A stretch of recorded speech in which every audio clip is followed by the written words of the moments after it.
Bagi sebagian orang, pembunuhan, mutilasi, dan kanibalisme itu sangat mengerikan. Tapi, zaman dahulu pernah ada suatu kejadian yang mungkin di luar nalar, di luar akal sehat manusia. Kalian pernah dengar nggak? Sabun dan bahan kue yang tercampur daging manusia. Jadi, dulu di daerah Italia pernah ada kejadian seorang ibu-ibu yang memakai daging manusia sebagai bahan sabun. Leonarda Canciulli adalah seorang wanita asal Italia yang dikenal tega membunuh para korbannya dengan cara yang sangat sadis. Tidak hanya itu, ia juga membuat sabun dari daging dan darah para korbannya tersebut.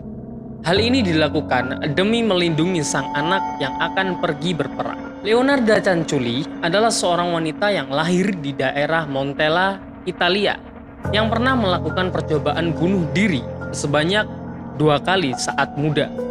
Kemudian ia memutuskan menikah dengan seorang pria tanpa restu orang tuanya dan pindah ke kota Lauria. Leonarda menganggap bahwa sang ibu telah mengutuk pernikahannya. Setelah beberapa kali tersandung kasus pencurian di Lauria, mereka kemudian memutuskan untuk pindah ke Correggio dan membuka sebuah toko sabun di sana. Selama pernikahannya, wanita ini sempat 17 kali hamil.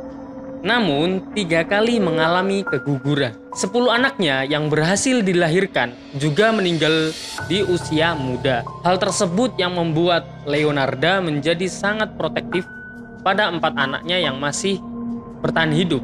Ia diketahui sangat percaya dengan sebuah ramalan. Bahkan, ia pernah beberapa kali mendatangi seorang peramal untuk meminta dibacakan garis nasibnya. Pada tahun 1939, anak kesayangannya Leonarda ini memutuskan untuk bergabung dengan pasukan Italia untuk mempersiapkan Perang Dunia Kedua. Untuk menyelamatkan anaknya tersebut, ia percaya bahwa satu-satunya cara adalah dengan mengorbankan nyawa manusia. Korbannya adalah 3 orang wanita parubaya yang merupakan tetangganya sendiri, yaitu Faustina Setti, Francesca Saufi, dan Vergina Caccioppo.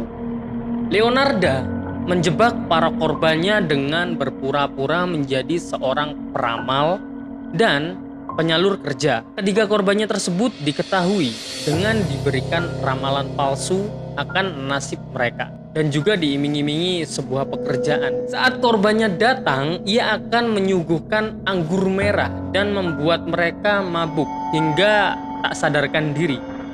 Ya mungkin cap orang tua. Ketika korban kehilangan kesadarannya, barulah aksi sadisnya itu dimulai.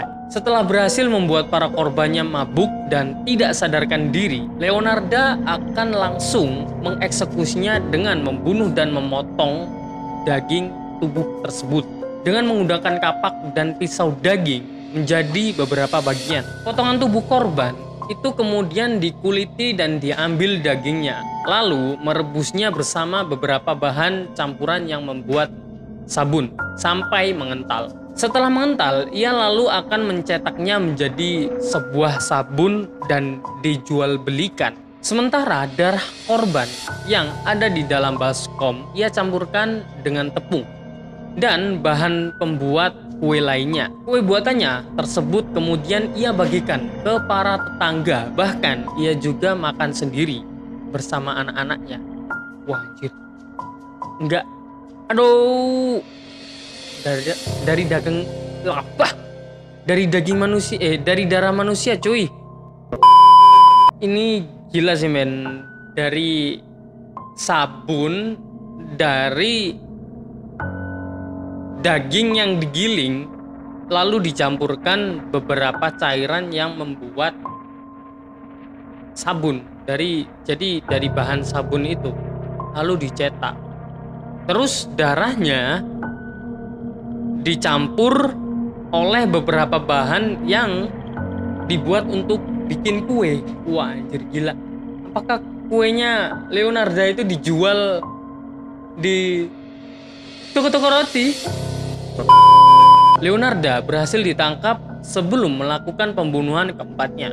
Saat ditangkap, wanita ini sempat menyangkal bahwa dirinya telah melakukan pembunuhan, tetapi ia tidak bisa mengelak lagi ketika polisi akhirnya berhasil menemukan beberapa barang bukti seperti ember dan baskom yang terdapat bekas darah dan bau busuk di dalamnya. Wanita ini akhirnya divonis 30 tahun di penjara dan 3 tahun menjalani rehabilitasi kejiwaan di sebuah rumah sakit jiwa. Namun pada tahun 1970, Leonarda akhirnya meninggal karena penyakit yang dideritanya. Semua barang bukti dari kasusnya seperti kapak, pisau, dan kuali tempat merebus daging korban disimpan di sebuah museum kriminologi yang ada di Roma, Italia. Ya mungkin barangkali kalian mau berkunjung di Roma dan Italia, kalian bisa mampir di museum kriminologi dan di situ ada beberapa bahan atau ada beberapa bukti kapak, pisau, dan kuali tempat Leonarda itu mengeksekusi korbannya, sehingga daging korbannya itu menjadi sebuah sabun dan darah dari korban-korbannya Leonarda itu menjadi sebuah bahan kue makanan. Dan semoga sejarah ini tidak terulang kembali di Indonesia maupun di dunia. Tapi memang banyak sekali misteri yang belum terungkap di dunia ini. Terima kasih buat kalian yang sudah menonton video ini sampai selesai. Jangan lupa klik tombol like, share, dan subscribe ke channel Jangan Sendirian. Dan kalau kalian mempunyai cerita, foto, video, jangan lupa kirimkan di email jangansendirian1@gmail.com. Gue Matt pamit dan sampai ketemu di video selanjutnya. Selamat malam.